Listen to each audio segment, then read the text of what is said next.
Hello, welcome back to our second week in July. We are talking all about mold this month, and we are specifically talking about how mold affects hormones this month. That is the big topic today. So I feel really passionate about talking about this primarily because there are so many women that I work with that come to me specifically to really figure out their hormonal issues. But I have some women that come here and are really just looking to fix their hormones. And they're very set that that is the primary thing that's going on. And it's primarily because there is so much mixed information out there. Hi, Corey. So much mixed information out there that is telling us that, our mood is dictated by our hormones and our bloating is dictated by our hormones and, our eyes looking different is dictated by our hormones. It's like everything is all about hormones.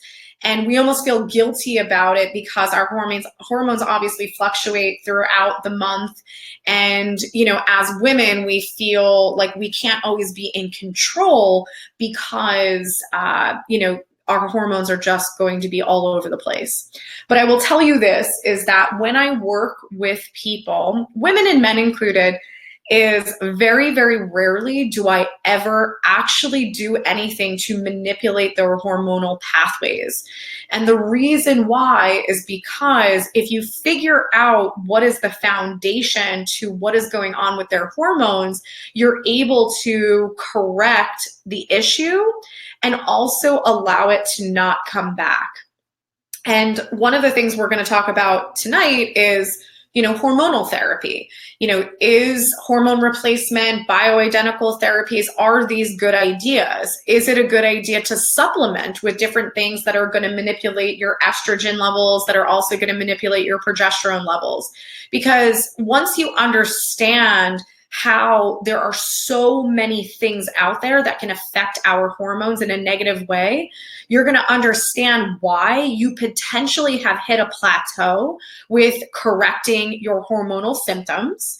And also, too, why maybe you took a protocol and you felt great, and then you came off of the protocol and you're back to square one. Because I personally feel like that's one of the most frustrating things in, healthcare and medicine is, if you stay on the elimination diet, you'll feel good. But if you stray away, you're going to feel like crap. If you stay on your 47 supplements, you're going to do great. But if you stray away, you're not. And I don't really think like that anymore, because what I've realized is that if you fix the foundation, if you actually truly have the ability to figure out the root cause through better testing, you actually can get people to a place that they can sustain their progress without giving up their life. And I think that that's a really important thing, because I personally went through that. I went through I'm going to take 47 supplements. I'm going to, never eat gluten again. I'm never going to have a glass of wine, feeling like I couldn't go out and socialize because I had to be so strict. And then when I realized that, this is causing me a lot of stress, I was able to dig a little bit deeper and figure out how I can create more balance in my life. So for those of you that are watching on the webinar, on Instagram Live, definitely pop questions in either the chat box or the comments area. I'm happy to answer as we go. I know so many people usually have questions around hormones. I might be covering them in the actual presentation, but definitely feel free to ask as we go. So I'm going to use my PowerPoint so I do not completely derail, because I have a tendency to do that. So for those of you that are new to me, as well as my practice integrative wellness group, I just want to give you guys a little bit of background on who we are, but secondary to that, I also want to give you an understanding of what we're talking about today. So number one is I want you guys to really understand from a foundational level that you don't know what you don't know. It's impossible for you to know what is the root cause to your hormonal issues if you have not had better testing. I had a woman literally just an hour ago, 79 years old, just did a $700 hormonal panel through another doctor. Why? Like, that doesn't make any sense to me. She's 79 years old. She is well past menopause. Her hormones are irrelevant at this point. But this is what happens when we don't necessarily understand the big picture of physiology, and we're working with physicians that are just doing these really elaborate tests, grabbing at straws, hoping that they can figure it out. So there is a lot of testing that is available for you to understand the bigger picture. And also too is, I totally have a typo in here, but don't mind that.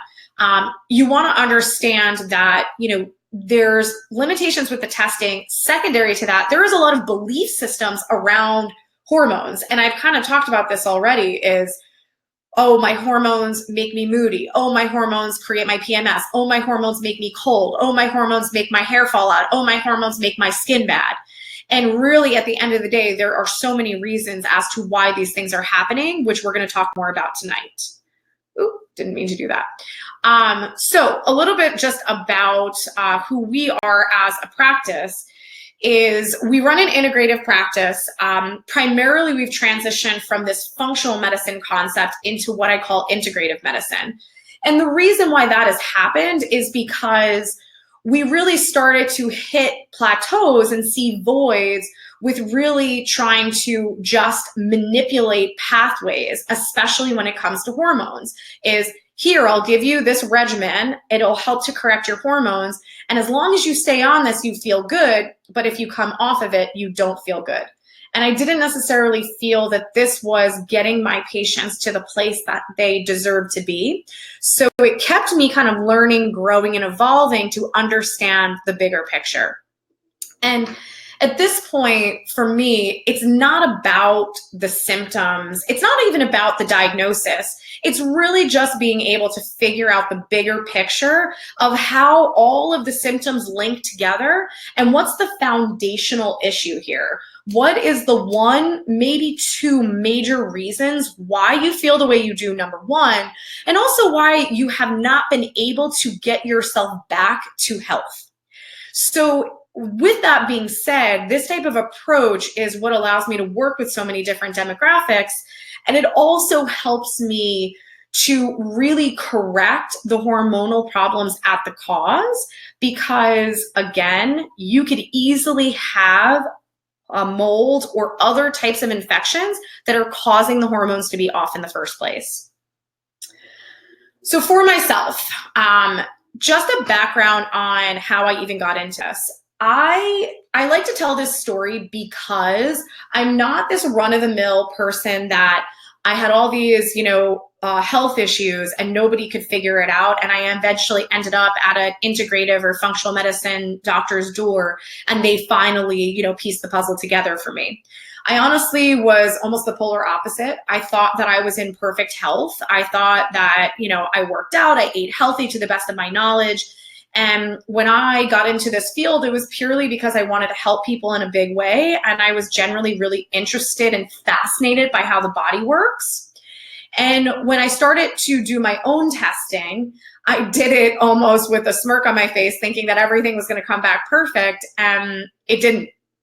And what I realized over time was my story was almost more relatable to people, because what I realized is so many of the things that I dealt with on a day-to-day basis was my normal. So having PMS was my normal. I was actually around my periods, and I couldn't do any type of strenuous activity leading up to my menstrual cycle because I would take the risk of either getting extremely dizzy and falling, or I would completely faint. So this was something that nobody could tell me necessarily what was going on. So I just worked around it. I just settled for it. And I also settled for being fatigued. I settled for occasional headaches. I settled for occasional stomach aches. And this is so many of the people that I work with. And, they come in maybe with a major issue, like I'm so fatigued and I need to figure this out. But then on the other hand, their sinuses and the fact that they can't breathe, and the fact that they sleep terrible, and the fact that, they feel really bad after they eat dairy, like all of those things have just become their normal. So the point is that I'm here to let you guys know that you don't know what you don't know. It's impossible for you guys to understand what's going on in your body if you don't have the right testing. And we also need to get out of this mindset of don't fix it until it's broke.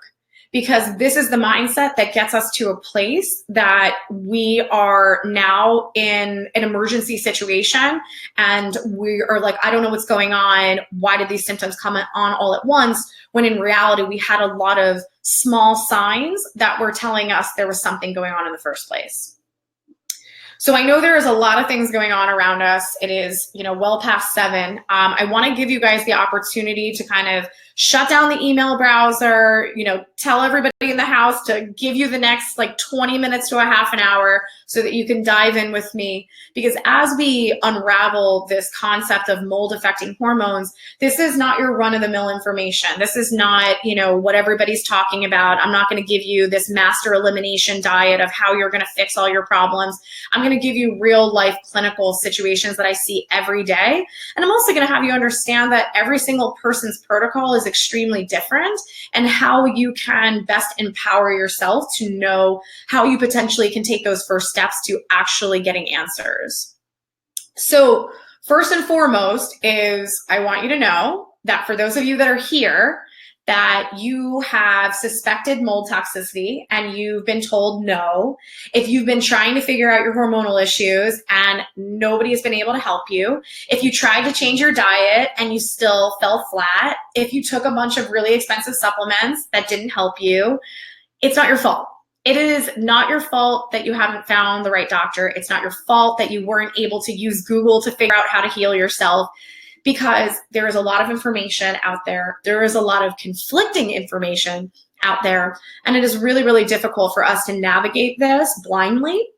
And I say blindly because I know for me, I literally still to this day have a cabinet of supplements that is probably worth $25,000 because I was constantly doing trial and error on myself. And then I realized there was a better way to do it, and you can use and leverage testing to know what types of supplements are best for you, what types of dietary things are best for you. So it's not your fault that you haven't been able to figure this out. Honestly, it's almost impossible for you to figure this out on your own. So when we talk about mold and we talk about this whole foundation of understanding the big picture around mold toxicity and how it can impact your body, there's a couple of things that you need to understand foundationally. And this is really the foundation of IWG and like why and how we do what we do. So number one is my personal opinion is that the fact that we have segregated out medicine and healthcare to be specialties and subspecialties has really been the biggest detriment. And what I mean by that is we are assuming that all of our systems are working independently. And we're not acknowledging the fact that your heart is talking to your gut and your gut is talking to your brain and your kidneys are talking to your ovaries. Everything is in constant communication. And just when we talk about hormones alone is you have your brain talking to your thyroid, talking to your adrenals, and also talking to your reproductive organs. Your hormones and your endocrine system is the most complicated system of the body, which is why it is so hard to fix by manipulating pathway to pathway. So that's why you need to dig deeper to figure out the bigger picture. And this really brings me to this understanding or lack of understanding, basic physiology. So number one, and depression in the gut, I use that example all the time, but kind of relating it back to hormones is that when you have a thyroid condition, what they're looking at to gauge where your thyroid is at is your TSH, thyroid stimulating hormone, which comes from your brain. So we're trying to look at a brain-produced hormone to dictate how the thyroid is functioning. But then we're just ignoring the fact that maybe the brain is involved here. Maybe there is an issue with how much blood flow is going to the hypothalamus. Maybe there is an issue with toxicity affecting the neurological system that could also be affecting how the thyroid is functioning. So we're again ignoring these connections and we're not acknowledging that there could be something more than what our symptoms are.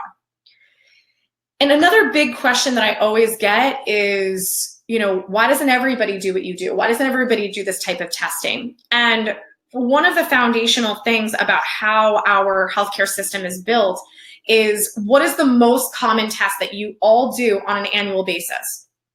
Blood work. And blood work is a chemistry-based test. So if you have changes or abnormalities in your biochemistry, we are then going to correct that through medications and pharmacology, which are biochemistry altering drugs. So when we really talk about why we do the testing that we do, is because we're looking for the abnormalities in chemistry, and then we pretty much say the only solution to that is altering these pathways through chemistry. So overall, the biggest thing for you to take away is that when you do other testing outside of just blood work, you can piece the puzzle together, but then secondary to that, you can have more tools in the toolbox outside of just medications and even supplements. And you can really figure out the root cause and how to heal the body on a deeper level. So when it comes to mold in general, and again, we're going to connect how this affects hormones, but the one thing that I want you guys to understand, for those of you that are listening and you're like, I don't even know if I've ever been exposed to mold. I don't really see how that's possible. I've never seen it in my house, etc. I hear it all the time. Yes, it can come from water damaged buildings.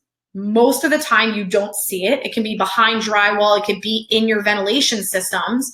But the other two biggest places we're being exposed to mold is through food and also through antibiotics. So let's start with the food. So when it comes to food, everything from wheat, oats, grains, nuts, seeds, wine, cheese, and coffee are some, and I should say peanut butter as well. These are some of the foods that are highest in mold and all different types of mycotoxins. So when it comes to our exposures to mold, there are so many different ways that we can be exposed. And one of the things about this is, some of you listening are like, how bad can it be? Like, oh, am I really going to have mold toxicity from eating these foods? So when I was in France, one of the things that was on the France 24 news was in relation to artificial intelligence that they use in the vineyards. And what the artificial intelligence does is, it's drones that hover over the vineyards, and their job is to pick up on mold or fungal invasion of the vines. So this is a huge problem in agriculture, and unfortunately we're not doing much about it in this country. And the French really just love their wine, hence why the artificial intelligence is being used in vineyards first and foremost before the foods. But this is a way bigger problem than you may realize. So when it comes down to these foods, it's not about avoiding every single one of them, but it's definitely making sure that you are, knowing that if you're eating these foods in abundance, it could be playing a role in why you feel bloated, or why you feel like you have a lot of water or distension in your belly area. This can be a huge culprit for all of these things. It can also be a culprit for why you have so many food allergies. So many people come to me and they're like, I have so many food allergies. I don't even know what to do. I don't know what to eat. But if you come to me and you show me your food allergies, cheese, chances are you have an allergy to mold. You don't really have an allergy to the proteins in every single one of those foods. So that's an important thing to take away, is that sometimes it's not about what the food is, it's about what's on the food. The other big thing is, when people come to me, I go through my questionnaire and I'm like, have you ever knowingly been exposed to mold? Do you eat these foods that are high in mold? No, absolutely not. No way I've been exposed to mold. No possible way. And I'm like, okay, do you have an allergy to penicillin? Oh yeah, I've had that since I was 5. So if you have an allergy to penicillin, amoxicillin, ampicillin, any psyllin, you have been exposed to mold and you have toxic mold in your body, because all of those antibiotics are made from mold. So the only way that you would have an allergy to those antibiotics is if you have been exposed to toxic levels of penicillium mold. And that penicillium mold can come from all of those foods that are listed above. So some of you listening may be familiar with the mold guru, Dr. Shoemaker. And I wanted to make note of this here because I think that it's important for people to know that these are not the only protocols out there for testing and for treatment. There is a lot of other ways to test for mold more accurately, and there are a lot of other ways to know how to work with mold. So when I went through Dr. Shoemaker's training, I didn't prescribe. I don't prescribe medications. So I opted to not use any of his protocols. So I actually deducted the protocols and found natural ways to go about it, which is actually more effective than people that have come to me after going through the protocols. But I think the biggest thing that I want you guys to take away is that when you dive into the Shoemaker research and literature, is that you can easily relate to so many of these mold symptoms. And you could easily be like, oh my gosh, I need to bind. I need to do everything in this protocol to get rid of the mold. Unfortunately, mold is not always the only part of the problem. And the biggest thing that I've learned after being in clinical practice for almost 10 years is that you have to make sure the body can actually get rid of it. You need to make sure that the liver is working. You need to make sure that the kidneys are working. You need to make sure that the lymph nodes are working. This is not about bind, antifungal, antifungal. This is about, can your body actually filter out the mold through its natural pathways? So overall, it is actually not extremely difficult to get rid of mold, but you have to be strategic in that sense. So what does mold even look like? This is the crazy thing. And this is what I'm saying, is that you can read about mold and be like, oh my gosh, that's me. That's what's been missing this whole time. This is totally what's going on. Because it can manifest as pain. It can manifest as inflammation. It can manifest as you can't lose weight. You have brain fog, memory loss, sinus issues, chronic respiratory issues, hormonal imbalances, skin issues, yeast infections, thyroid issues, lump in the throat. Literally, the list goes on. So when it comes to mold, I'm going to tell you guys this. This is going to sound overwhelming. Every single patient that I work with has mold in their body. Some of it is obviously extreme and some of it is not.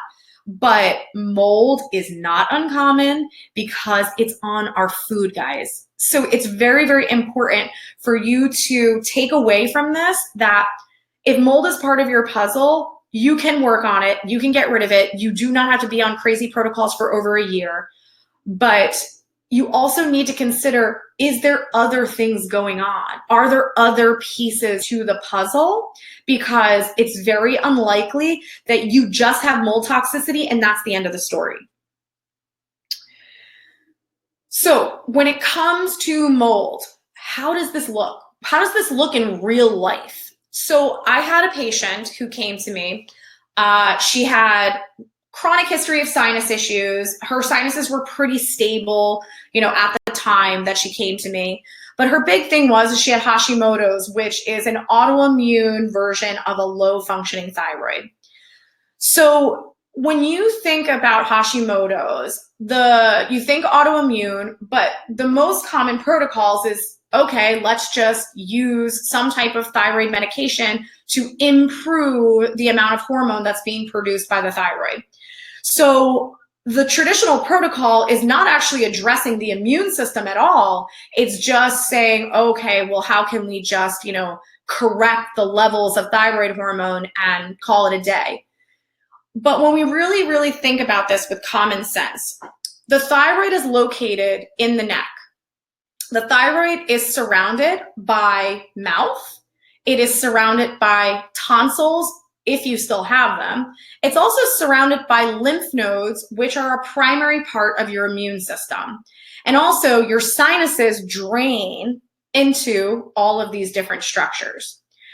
So when we're talking about autoimmune, your immune system is attacking tissue, is what they say. what is the job of your immune system? The job of your immune system is to attack foreign invaders. So why would your immune system just turn on itself or turn on you? It's not really how it works. Your immune system is going to attack something foreign, but it can definitely damage tissue if that foreign invader is in that tissue. So if you've had a bunch of sinus issues, sinus infections, and that bacteria has now gotten into the throat area, the tonsils, the lymph nodes, and then maybe on top of it, you've had a bunch of dental work, which has leached a bunch of chemicals into the same areas. And then maybe on top of that, you had, an infection from your wisdom tooth, or a tooth got pulled, or a root canal. All of that is going right into this tissue, and it's like your thyroid is in a bad neighborhood. So it's important to understand that if you're being exposed to mold from an environmental perspective, and you're breathing that in because maybe it's at your job and you're spending 8 hours a day there, that's going into the sinuses, and then it's going into all of this lymph tissue because the lymph is trying to get rid of it. But if you're being exposed over and over again, day to day, hour to hour, that is going to eventually burden the body's ability to get rid of it. And you are going to start having issues in your throat, in the lymph nodes. You might get neck pain, and then eventually you get diagnosed with Hashimoto's. So Instagrammers, I'm just going to give you a heads up. My phone keeps telling me that it's going to die. So again, if you guys want the replay, just shoot me a direct message with your email and I will make sure you get that. Okay, so the biggest myths we're going to talk about tonight is, number one, you personally have had the best testing for mold toxicity, if any. We're also going to talk about if PMS is actually normal. We're also going to talk about how mold affects your thyroid, which we've briefly touched on.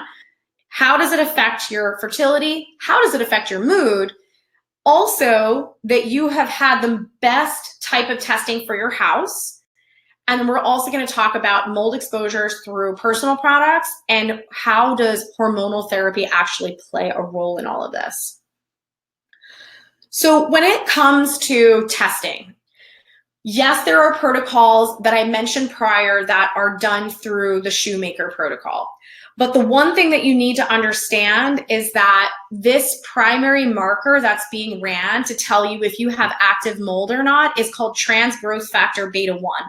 For a long time in my practice, I used that marker that I run through LabCorp or Quest, and I used that marker as a way to dictate if this person had an issue with mold or not.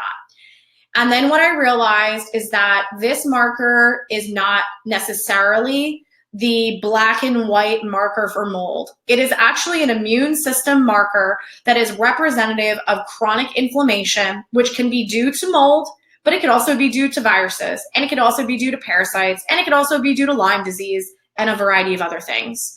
So if you've had this test done because you've sought out a Shoemaker protocol and you're being treated for mold right now and you're not getting better, you need to understand that that marker is not necessarily about mold. It is showing that your immune system is under very significant stress, putting you in a chronic inflammatory state. So we need to figure out, is it truly mold or is it something else? The other big thing too is MSH, VEGF. So MSH, melanocyte stimulating hormone. This is the other thing that they talk about in the Shoemaker protocol as being a marker for mold. So the thing that you want to take away from this is MSH is made in your pituitary gland, your hypothalamus of the brain. So your hypothalamus is what? It is the control center for all of your hormones. So this alone is what took me down the rabbit hole of understanding how mold is affecting hormones. And it's primarily because the mold is going to suppress the hypothalamus, which is going to suppress the signaling to your thyroid, to your adrenals, and to your reproductive organs, which make all of your hormones.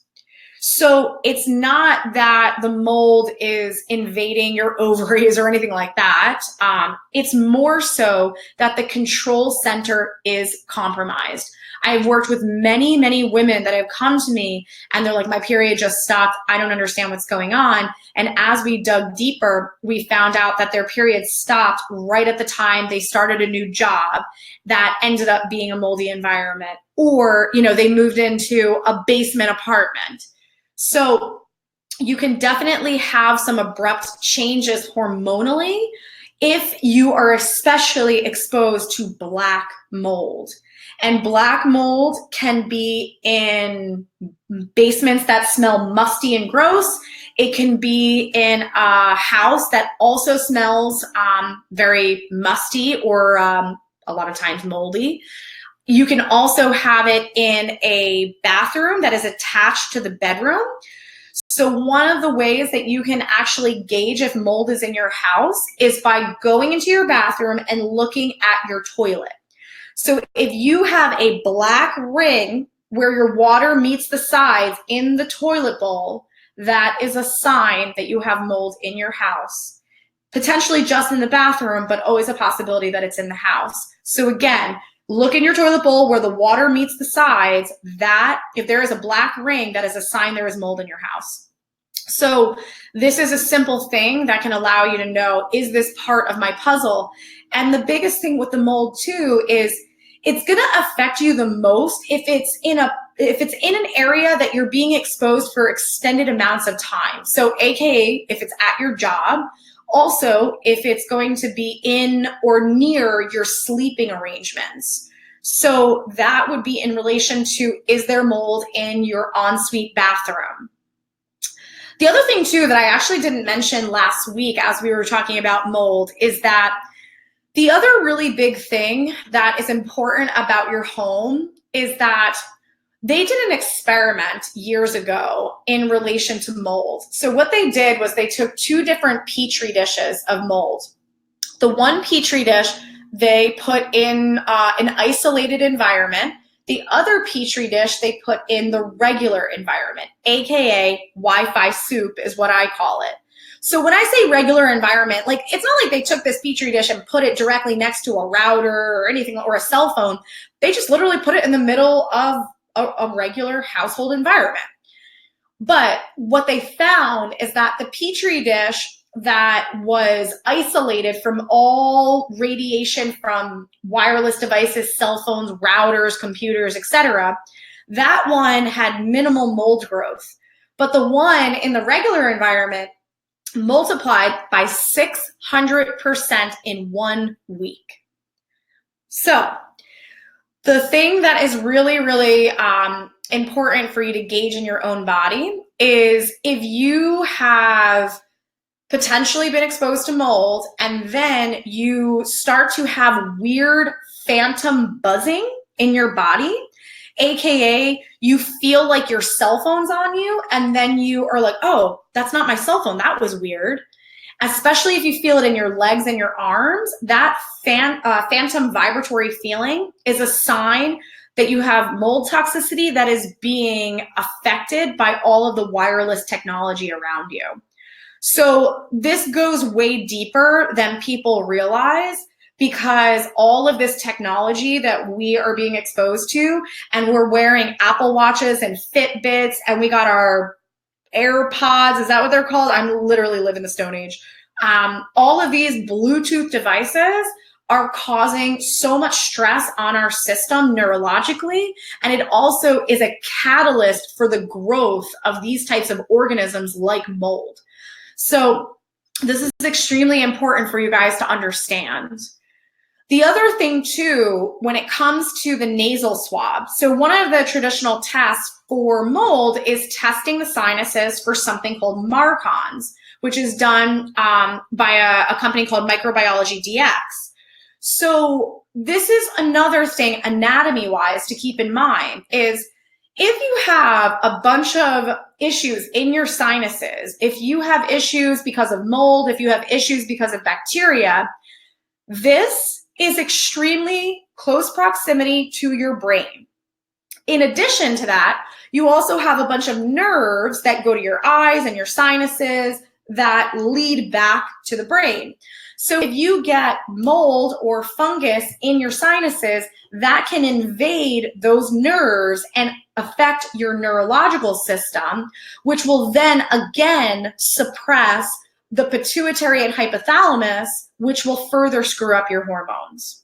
So it's extremely important for you guys to know that there's a lot of ways that this can happen. It's not just, one thing or one route.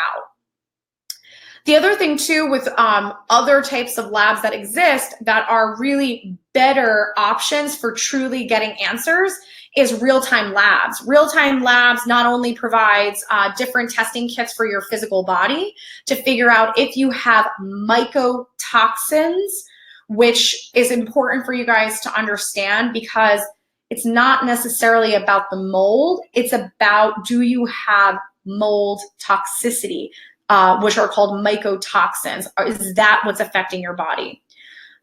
Real-time labs, though, also does environmental testing, which is really, really important, which I'm going to talk about actually in the next slide. So one side note about this whole mold conversation is that as females, we think PMS is just normal. We think that this is just what we have to deal with because this is just the way that it is. But I will tell you that one of the things that I learned over time is that when you're dealing with PMS, when you really think about it, everyone's different. Some women get moody. Some women get bloated. Some women want to eat everything. Some women get migraines. Some women get loose bowel movements leading up to their period. Every single woman is different. So why does PMS have so many different faces? And what it is that your immune system is constantly working in this day and age. Your immune system is dealing with toxins, it's dealing with the pesticides on your food, it's dealing with the crap that your dentist put in your mouth, it's dealing with, the different bacteria that were on your kale. Guys, we're exposed to stuff all the time, but our bodies are equipped to deal with it. But right now, because of how much toxicity is out there and how many more chemicals they use on everything, it's causing our immune systems to work a lot harder. So if your immune system is working hard on the back end, and then you are now approaching your menstrual cycle, your menstrual cycle takes up a lot of your energy. So what happens is that your menstrual cycle pretty much says, hey, immune system, I need to steal all this energy that you've been using to fight off all the bad stuff. And I need to take this energy because I have to prepare for this menstrual cycle. So it's like all of that energy gets derailed. And then what happens from there is that you then will develop symptoms that are associated with wherever your problem areas are that the immune system was dealing with. So if your immune system has been dealing with a bunch of stuff in your gut and now it's derailed to prepare for the menstrual cycle, those are the women that get either constipated or loose bowel movements. If you were dealing with a bunch of things stressing out your neurological system like mold, then you pretty much go and your menstrual cycle starts to happen and you start getting migraines associated with it. So there is a huge connection with hormones and the immune system. And the hormones will derail the immune system, which is one of the reasons why PMS looks different across the board. And talking about, when it comes to our hormones can be dramatically affected by toxins associated with mold, but also a lot of our personal products. So one of the things that I've talked about in a lot of the seminars that I've taught, and women are always like, holy crap, I'm like, that's crazy, is tampons. So tampons are made of cotton. Cotton is something that grows with mold.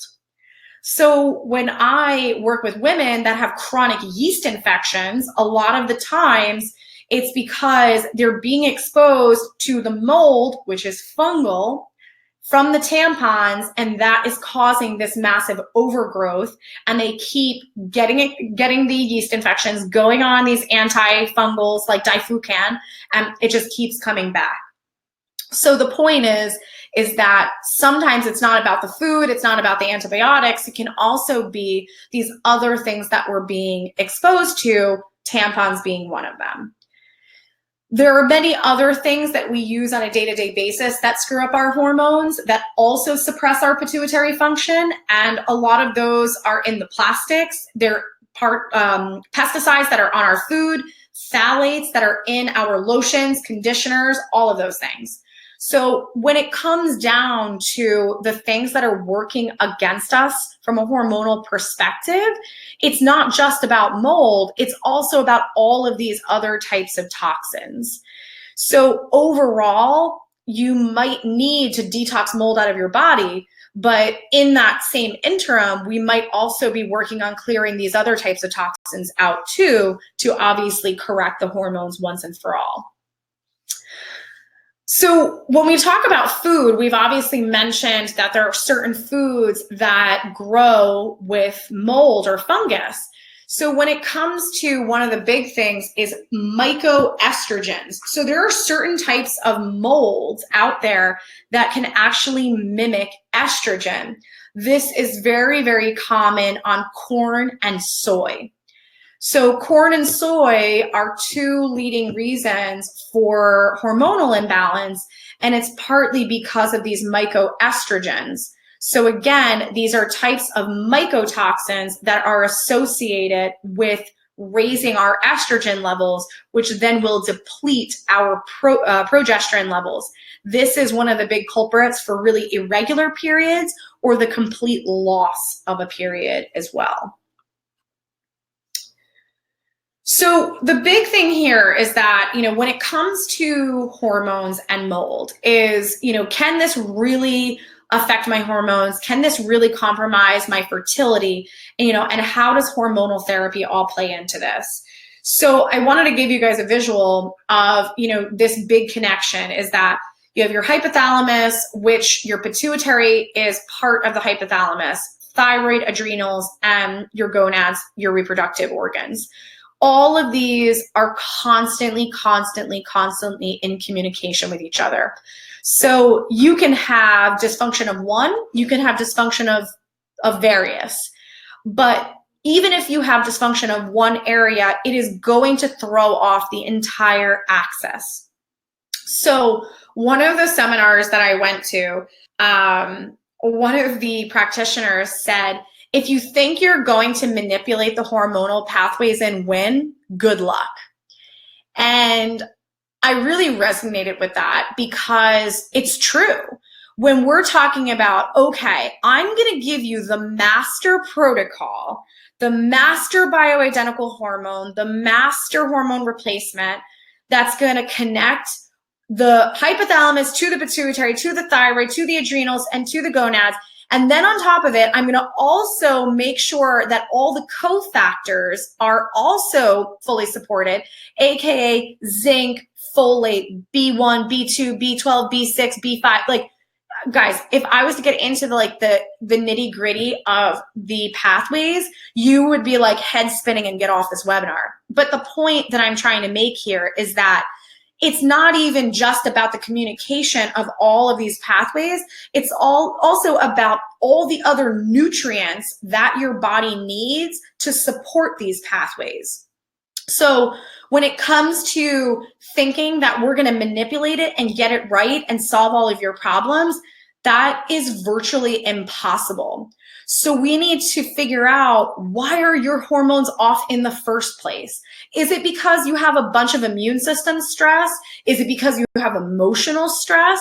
Is it because there's toxicity from mold affecting your brain or your thyroid? Like, what is the foundational issue here? Because that is what's going to give you the hormonal corrections that are going to last. And I'm passionate about saying this because there are those of you that are listening that have done hormone replacement, you've done bioidenticals, you've done supplements, and you've felt better. I can guarantee it because I did it to myself. I felt better. And then I was like, I feel good. I'm going to come off of this protocol. And as soon as I came off of the protocol, I went right back to where I was because I didn't fix anything. I actually just put a Band-Aid on it because I ended up having massive mold toxicity from, I'm pretty sure, my whole life of everywhere that I lived, and ate as well. But that was a piece that I was not addressing because it wasn't on my radar at that time.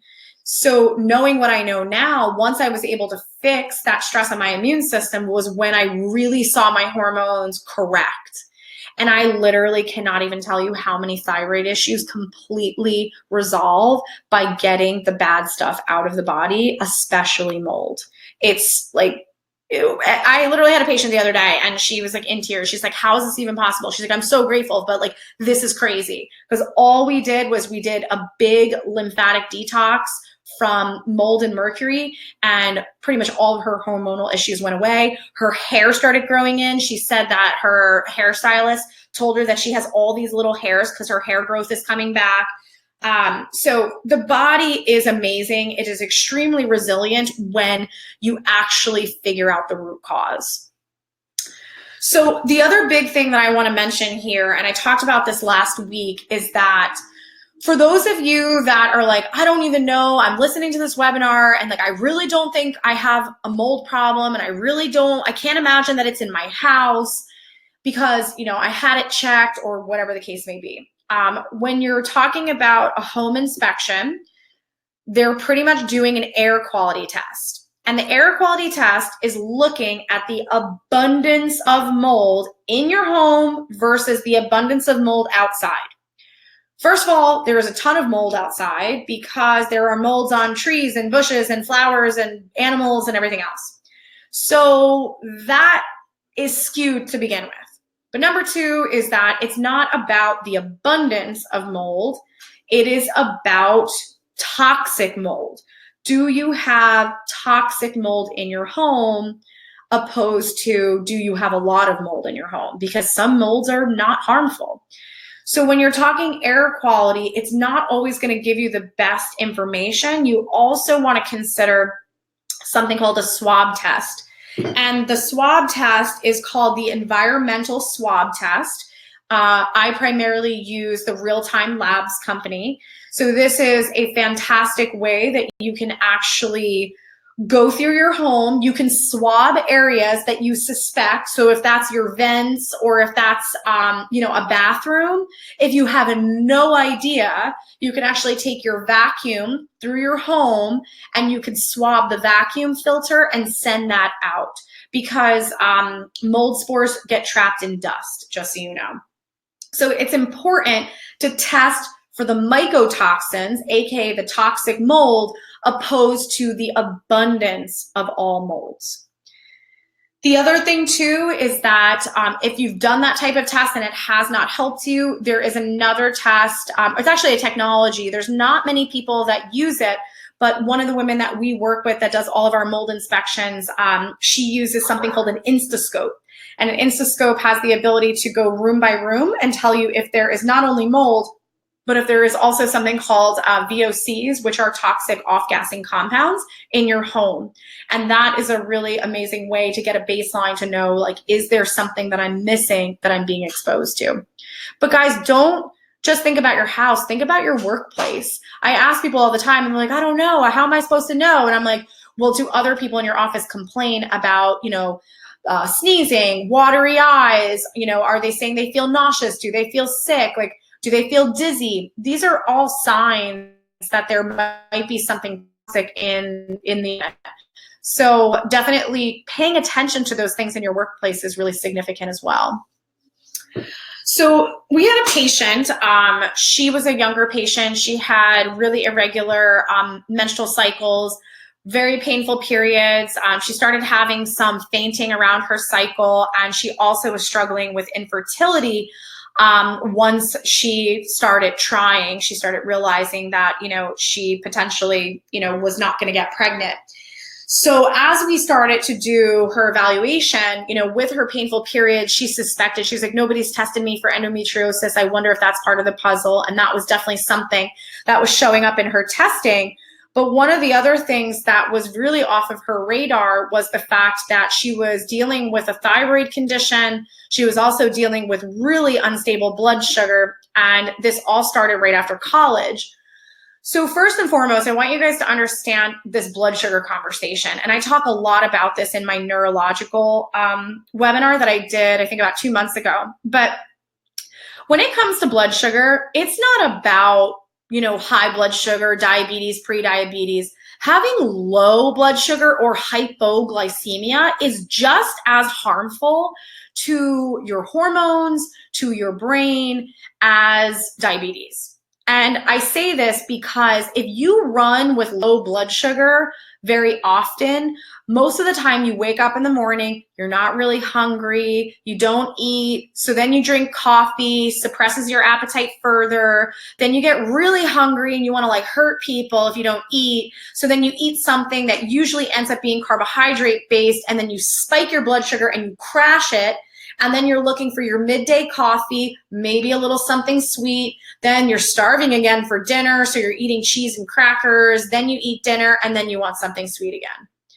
So I hear this so often, but if you're the person who is not hungry in the morning, and if you're nauseous in the morning, you have blood sugar issues.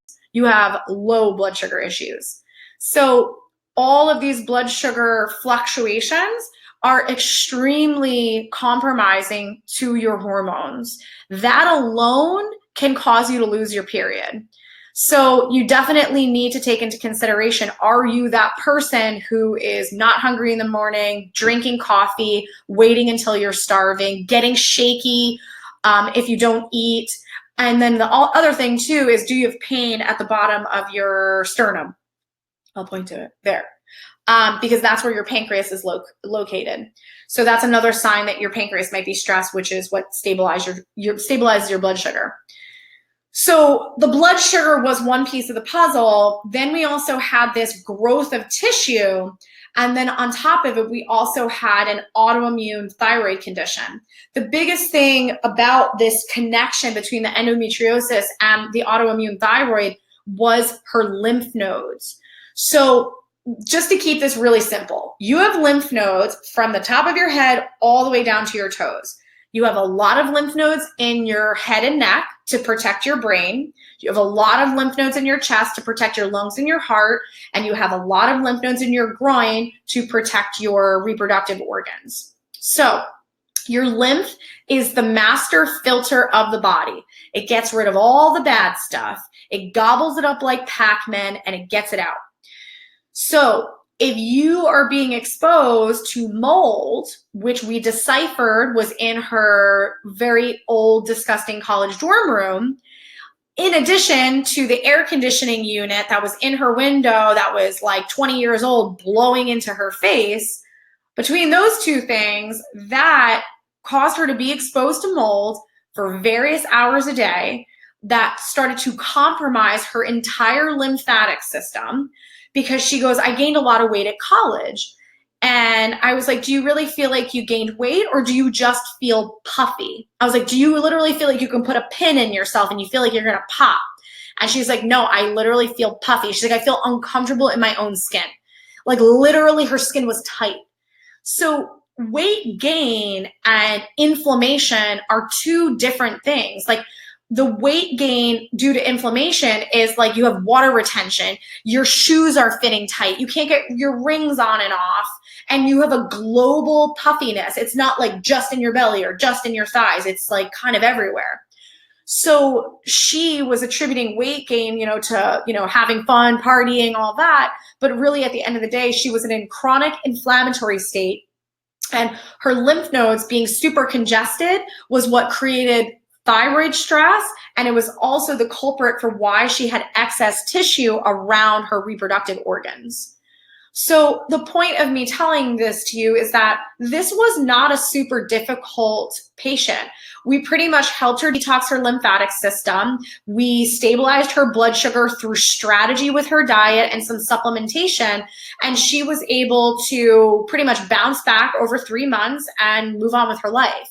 So, but this was a girl that could have potentially went down the road of, okay, now I'm on hormones, birth control, this, that, the other thing to try to regulate her, her periods. She potentially would have had to get surgery for the endometriosis. She would have been on Synthroid for her thyroid. And who knows, she could have ended up with type 1 or type 2 diabetes down the line. So this could have spiraled in a really bad direction, but fortunately we were able to fix the root cause and she was fine. So another big thing that I think is super important to understand is that for those of you listening, especially if you're a female and you just can't wait to go back to your husband and be like, I know it's mold. I listened to this webinar and I totally have mold issues and that's what's causing my hormonal problems, is that a lot of the pushback in a family dynamic is that, well, it can't be mold and it can't be in our house because I feel fine. And there is a reason. I remember for a long time wondering, is it men ignore their symptoms? Like, I don't really know. But one side note about this is that men will have a tendency to have erectile dysfunction and or low testosterone levels when they have mold toxicity.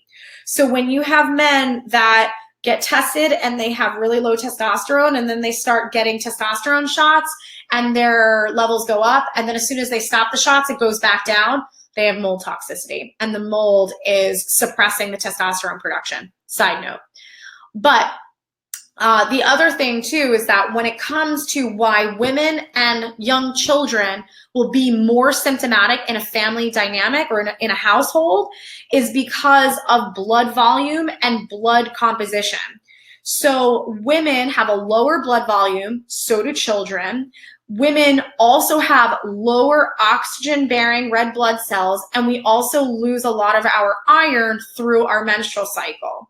So those 3 factors, the biggest one being lower blood volume, is the reason why women are more symptomatic in a mold toxic environment than a male is. So it is important for you to know that, because I literally have had the husbands come in and they're like, there's no possible way I'm not spending money on testing my house. And I'm like, well, you should, because you are easily asymptomatic. And then I'll test them and they'll also have mold toxicity, and then they'll finally test the house. So it's important to know that, because it definitely looks different across the board in families. And it's not just about symptomatic versus not.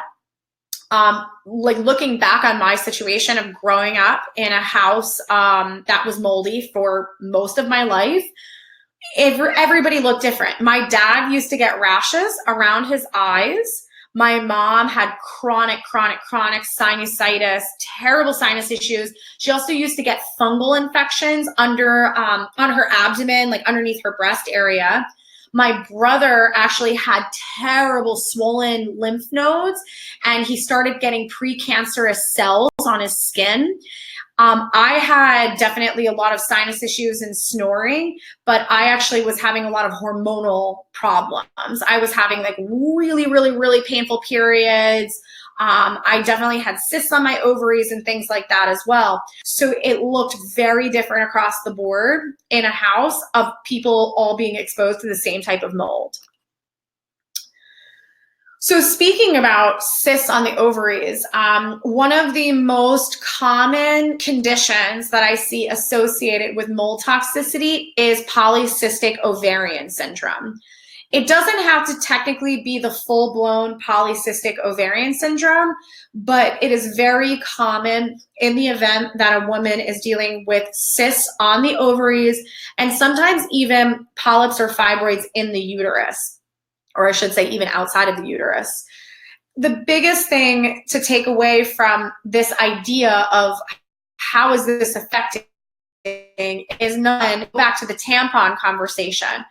If you're using tampons consistently that are non-organic, that are cotton covered in mycotoxins, aka mold, and you're using those for 5, 6, 7 days a month, that can be what's putting the fungus into the uterus and the vaginal tract, which is throwing off either your pap smears or causing you to have fibroids or polyps in your uterus. Then if we're dealing with systemic mold because it got into the lymph nodes, that's when you get more of the cysts on the outside of either the ovaries or fibroids on the outside of the uterus. So it is very, very common in a chronically congested lymph in that area. It's interesting because I remember being very dramatic as a kid. I guess my husband would probably say that I'm also equally as dramatic as I was when I was young. But I would notice when I would be like shaving my legs that I would have random bumps in my groin. And of course, I'm like, oh my God, what do I have, cancer? And what it was I had swollen lymph nodes along my bikini line a lot of the times. And like some women say like, oh, I have, like I get cysts or I get bumps or I get pimples or whatever the case may be. But a lot of that, even if it is truly pimples or bumps or redness, that's because those ducts are blocked. So if you're dealing with that in that area, you need to consider, are these lymph nodes really blocked? And is that playing a role in either your cysts on your ovaries or your endometriosis or other types of reproductive stressors? So it's very, very important to understand that anatomy does mean a lot because everything at the end of the day is very, very, very connected. And for this specific patient, she was diagnosed with the polycystic ovarian syndrome. She was also diagnosed with the endometriosis. And then she was really struggling with her weight, also dealing with brain fog and memory loss. So when we really like pieced it together for her, she had a ton of ear infections as a kid, lots and lots of penicillin antibiotics, and amoxicillin as an adult. So penicillin and amoxicillin, for those of you that have been here the whole time, I mentioned that those antibiotics are made from penicillium mold. So this is one of the ways that we get exposed to systemic mold issues. She also had a lot of sinus issues. Her sinus issues ended up being a combination of strep. Yes, strep doesn't only live in your throat, it can also live in your sinuses, but she also had associations with fungus that was also in her sinuses. She dealt with a lot of yeast infections over time. That those yeast infections, yeast is fungus, so is mold. So there was a big overlap to some of the systemic mold issues that she was dealing with. And then she also had a lot of stomach aches. So when it comes down to the big picture, and I'm going to break this down, is she was shaky and lightheaded without eating. So that tells me she has blood sugar issues. If you listen from earlier, blood sugar issues will throw off your hormones. She didn't sweat.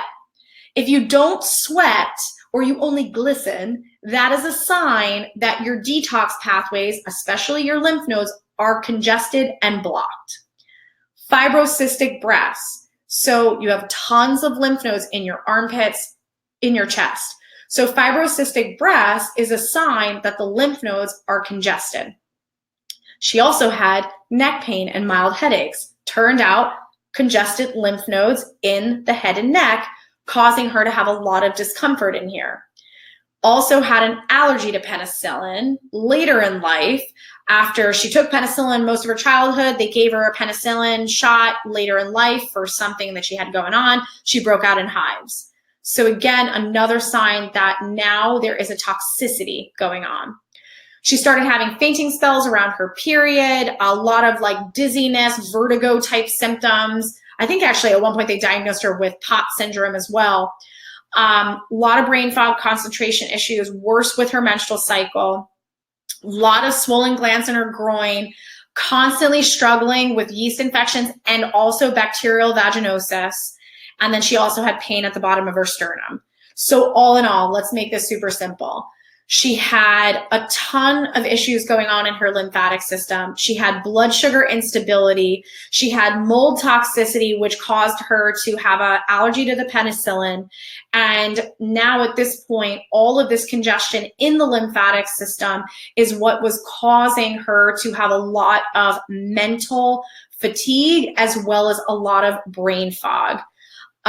When it comes to a really compromised lymphatic system, that is one of the biggest culprits for chronic fatigue as well as brain fog. So your brain fog can very much be correlated to the fact that your body is not detoxing properly. So I'm here to tell you that you don't know what you don't know. It is impossible for you guys to be able to piece this puzzle together by yourself. And it's also really hard to piece this puzzle together without better testing. So it's really just about knowing what exists out there so that you can figure this out, and you can also stop accepting all of these symptoms as just being your normal. And definitely when it comes to hormones, it's not about bad genes. Just because your mom and your aunt had a thyroid issue doesn't mean you're doomed to get a thyroid issue. A lot of those things, you could have a predisposition, but there are many factors that are going to be the catalyst to you actually developing that issue. And everything is solvable. With the right tools and the right strategy, you can correct most of these issues. It's not just like you're doomed and that's kind of the end of the story. So if you didn't notice throughout this presentation that none of these people and none of these case studies that I reported, none of them look or sound like the textbook. It's not just like, oh, you have low progesterone, bioidentical, problem solved. Or mold toxicity, take cholestyramine, problem solved.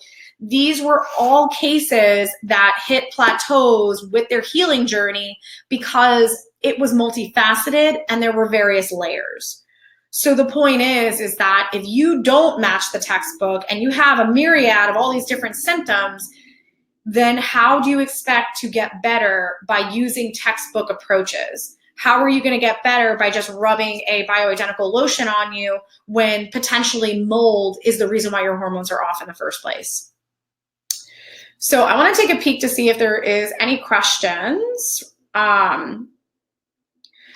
Toxicity, pollution in the air affecting your menstrual cycle. Yes, 100%. One of the ways that it does this is that different types of toxicity, especially neurotoxins like aluminum and mercury, these come from your deodorant. These come from air. These come from consumption of fish, tuna, swordfish being the two top ones. These are all definitely correlated with affecting the nerves that control your reproductive organs. There also can be very toxic to the pituitary gland. So definitely it's not just about the mold. It can be a variety of other types of toxins as well. Early menopause, common with chronic inflammatory response syndrome, definitely can be part of it. But again, this chronic inflammatory response syndrome, it doesn't necessarily indicate just mold. Chronic inflammatory response syndrome can 100% be from a virus. It can be from a parasite issue. It can be from, heavy metal toxicity. It can be from other types of pollutants like asbestos. There are so many possibilities. Yes, when you're dealing with UTIs or different inflammation in the urinary tract, this can very much be tied to everything that we're talking about.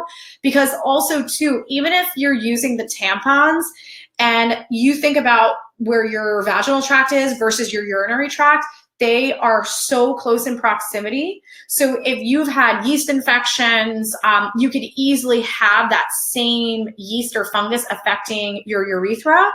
And you can also get fungus that invades the bladder as well. So it is very, very common that you can have either one. Hey, Gina.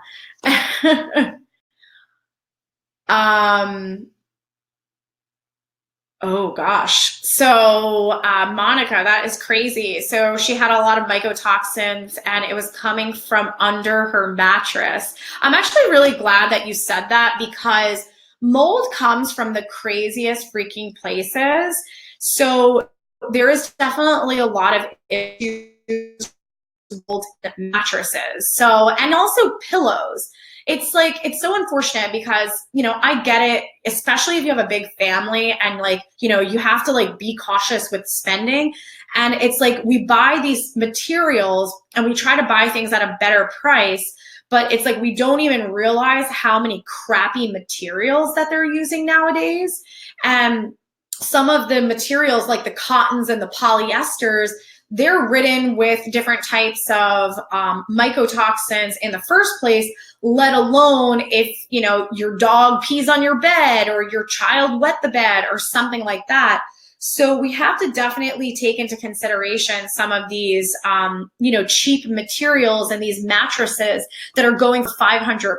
I was just recently in the market for buying a new mattress, and it's just crazy. You know, you go from the same company who's making a $500 mattress, but if you want the cedar mattress, which is a mold-free, organic, better material, it's $2,000. So, you know, it's crazy. You don't have to, you know, you don't have to be crazy in your house and you don't have to spend $1 million, but I do think you have to think about, where do you spend the most time?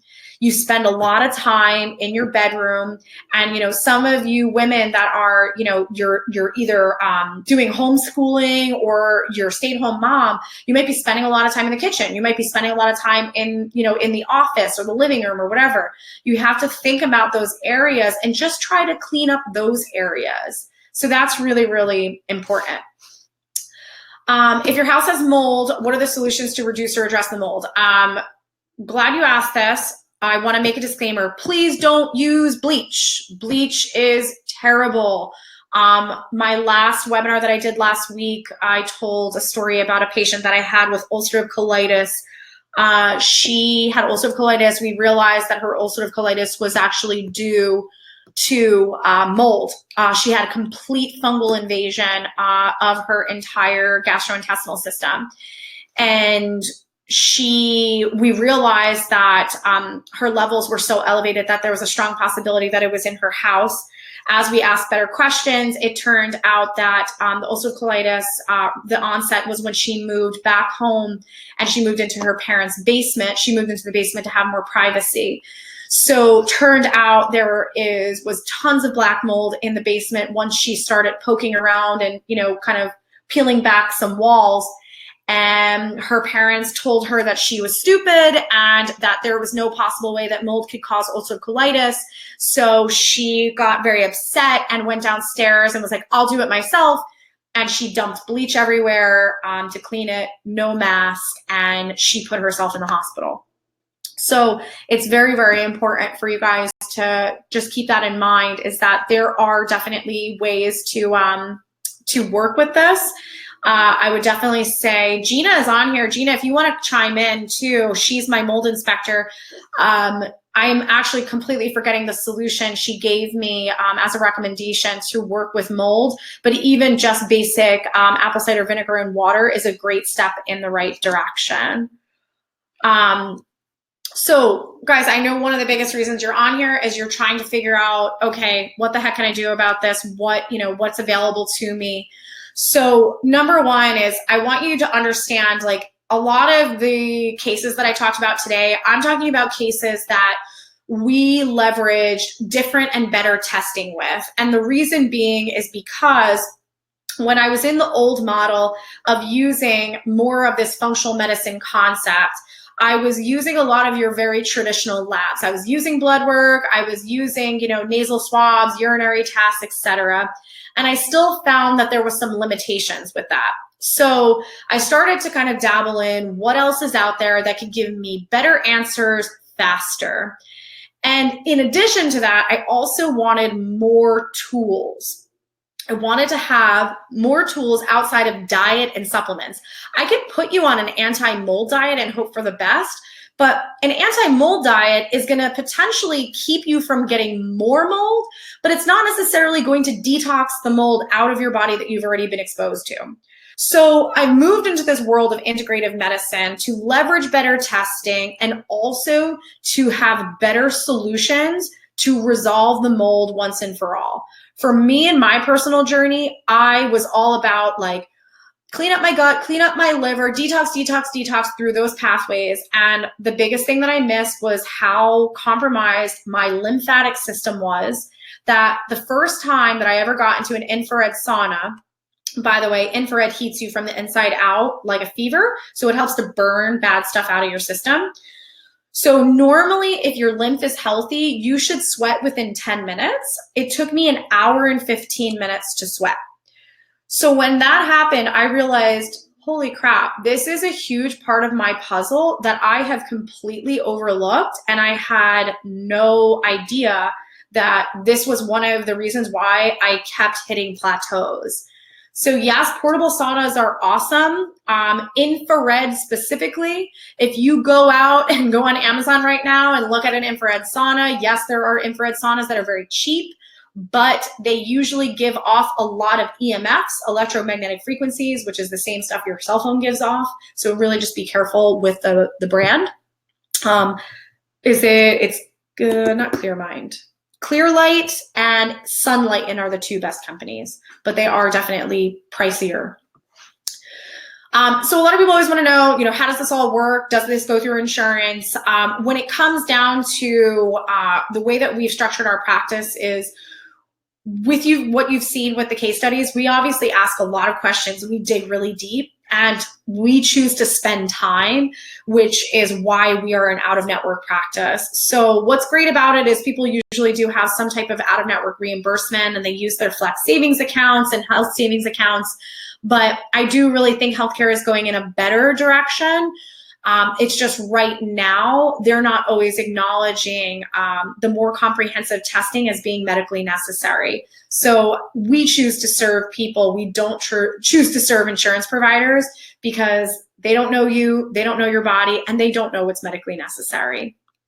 Sunlighten is awesome, Monica, so definitely keep up with that. Another big thing too is I love like throwing this in here because I always laugh, when I go out and about with people and whatnot. But when you get into the conversation of talking about your health or like talking about, your new journey or talking about how, you potentially want to like try functional medicine or integrative medicine, or you want to like change your diet, people always have such a quick judgment and they're just like, oh, like, I can't believe you would spend money on that, or that's so stupid, or that's voodoo, or that doesn't work, or, oh, good luck with your diet. You're going to be miserable. And I always laugh because, if you walk into somebody's house and they have like tons of technology and they have like every Bluetooth thing and plasma TVs and they have this like big fancy car, I don't like walk in and be like, yeah, good way to spend your money, idiot. Like, that would be weird if you did that, if you were like judging somebody on how they spend their money.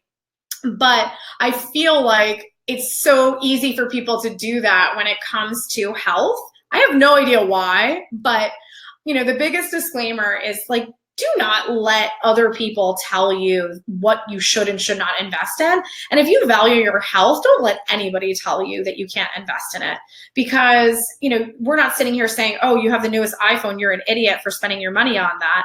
It's just like everybody values something different, and we should be able to invest in what makes sense to us with zero judgment.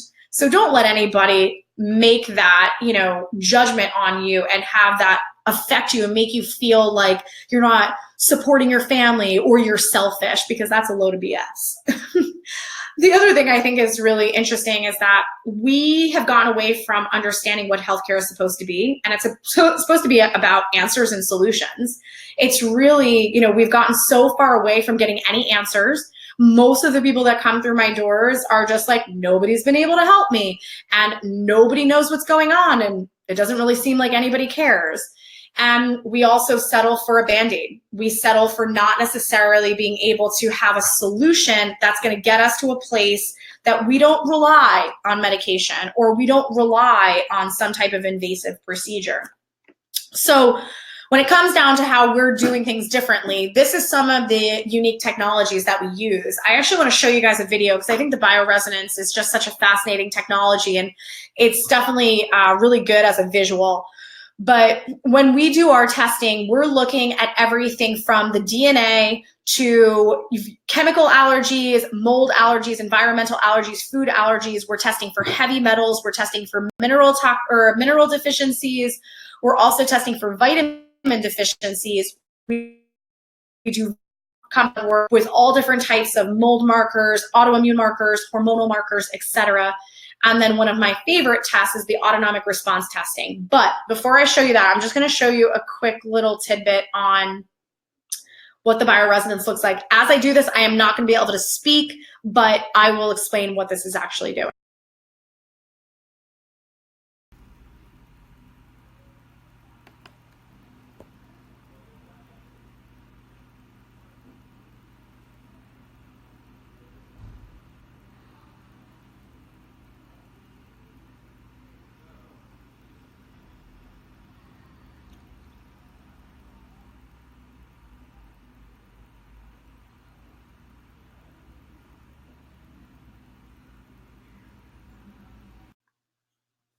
And of course, it's not working. So obviously, you guys saw the hand that was there, but primarily when you see it in action, what's happening is that the bioresonance is scanning all different tissues of the body by scanning the DNA. So you have DNA in every cell. You have DNA in your heart, in your liver, in your gallbladder, in your brain. It's everywhere. So what's happening is this is a technology that we use in-house that has the ability to scan on the spot. It picks up on your DNA and any abnormalities in it. It also picks up on foreign DNA, meaning do you have foreign DNA from fungus, from mold, from parasites, from bacteria. So this is something that we piece together with the rest of your testing, and it gives us so much information that is very, very difficult to find through your traditional tests. So my other favorite test is called autonomic response testing. This has been a game changer for our practice, and it's primarily because we don't guess. We test everything. So when we're trying to figure out what types of supplements are good for you, what types of herbs are good for you, what types of therapies are good for you, we are doing this through the autonomic response testing. So everything is customized and personalized to you. So we've opted to change how we do this because number one, I want to have the best, most accurate information. Number two is I also want to try to save money up front. Because when you come down to all of these tests, when it comes down to doing Lyme testing, mold testing, mycotoxin testing, as well as nasal swabs, all of these things rack up into the thousands. So I've personally wanted to find a way that I can make the testing more affordable so people can spend money on the most important part, which is obviously getting better. And really at the end of the day, you know, if you've been down the road of, I don't know what's wrong with me, my hormones are a mess, I feel terrible, I don't know how to fix myself, you know, depending on your goals and what you can achieve is really just priceless because we all deserve to feel good. We all deserve to have our health and not just settle for feeling like crap. But of course, there's a price. So the onboarding process, which includes all of the things that I listed, it's all of your blood work, it's your heavy metal testing, mineral testing, blood work, meridian testing. It's also going to be food allergies, environmental allergies, all the good stuff that falls under this 1425 bracket. We obviously always want to make sure that we are a fit for you as you are a fit for us. So with that being said, I'm just going to pop this over here. You guys can use this link to hop on a strategy call with one of our client care members to learn a little bit more about the process. You are obviously welcome to check that out on our website as well. And we have a lot of other podcasts that are about mold as well that are on there. Also too, if you're long distance, we can work with people from a distance, primarily because you have DNA in your hair. So by sending us a hair sample, we can actually do most of your testing from a distance. And then blood work, you obviously source to your local lab, and that will all go through your insurance. So I really thank you guys for being here with me as we embarked on our second week, talking all about mold. For the rest of the month, we're actually going to talk a little bit more about how mold toxicity affects men. And then we are also talking about breast implant illness, which is such a hot topic right now. But I know that there is a big connection that people are talking about with the breast implants and mold. So I'm going to shed light on that and have people understand a little bit more of the bigger picture. But overall, I love doing these webinars. I really hope that you took away a lot of good knowledge. This is really all about education. And, the biggest thing is when you finally do your own testing and figure out what's going on with you, that's when this becomes a breakthrough experience, because you don't know what you don't know, and being able to feel better and get your health and your life back is really just the reason why I at least get up every day and do what I do. So this is our website for you guys that want to check out a little bit more about us. And also if you do want to check out our strategy call as well. So we'll be back next week, Tuesday at 7 p.m. again. Thank you guys again for being here, and I will see you next week.